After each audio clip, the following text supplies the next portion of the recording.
morning and welcome back to Morning Buzz. I'm Alex and I'm here with Jordan. Hope everyone had a fantastic Labor Day weekend. We definitely needed those 2 days off to recharge. Absolutely. And speaking of recharging, we're jumping right back into that fascinating topic we promised you on Friday. Remember when we said we'd explore why we all turn into amateur meteorologists whenever there's extreme weather? Well, buckle up. Says this rabbit hole goes deeper than I expected. Oh my gosh, yes. So I was thinking about this over the weekend and I realized I do this constantly. Like I'll check 3 different weather apps when there's a storm coming, as if one of them is going to give me some secret insider information the others missed. That's such a perfect example. And what's really interesting from a psychological standpoint is that this behavior isn't actually about the weather at all. It's about control, or more specifically, our desperate need to feel like we have some control when everything feels chaotic. Wait, so when I'm obsessively refreshing the radar map during a hurricane, I'm not really trying to predict where it's going? Exactly.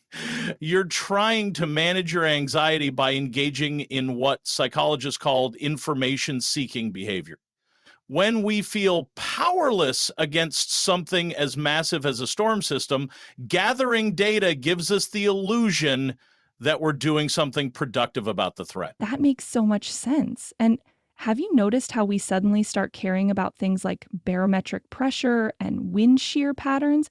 I couldn't tell you what those meant on a normal Tuesday, but during a storm, I'm like a walking meteorology textbook. It's fascinating how our brains work in these situations.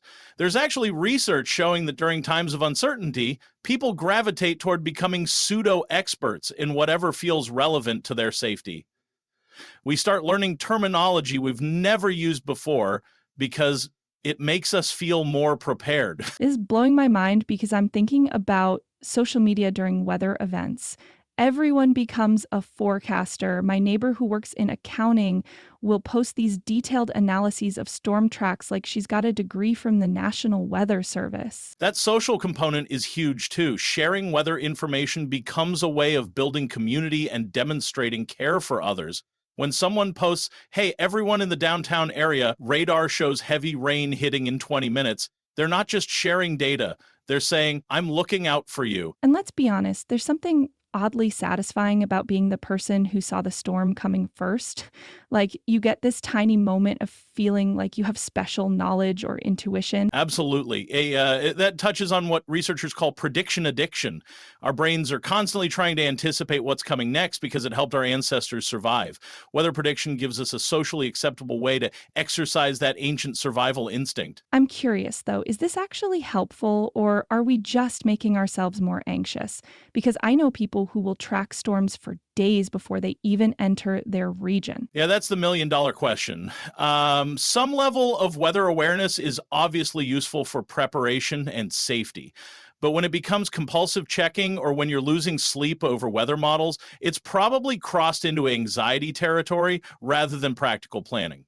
So, what's the sweet spot? How do we stay informed without going down the meteorological rabbit hole? I think it comes down to intentional consumption. Check reliable sources once or twice a day for actionable information. Focus on what you can actually control, like having emergency supplies or evacuation plans, and recognize when you're checking weather apps as a way to soothe anxiety rather than gather useful information. This whole conversation is making me realize how much our relationship with weather reflects our relationship with uncertainty in general. We can't control if it rains, but we can obsessively check if it's going to rain. Exactly. And there's something beautiful about recognizing that pattern. Once you see it, you can start to develop a healthier relationship with the unknown. Weather becomes less about prediction and control and more about adaptation and acceptance. I love that perspective. It's like weather events become these unexpected opportunities to practice being okay with not knowing everything that's coming next. Well said. And speaking of things we can't predict, tomorrow we're diving into something completely different but equally fascinating: the psychology behind why we get so emotionally attached to our childhood bedrooms, even decades later. Why does that space hold such power over our memories and sense of self? Ooh, that's going to hit right in the feelings. Thanks for joining us on Morning Buzz today, everyone. We'll see you bright and early tomorrow morning. Have a great Monday. And remember, you don't need to be a meteorologist to weather life's storms. See you tomorrow.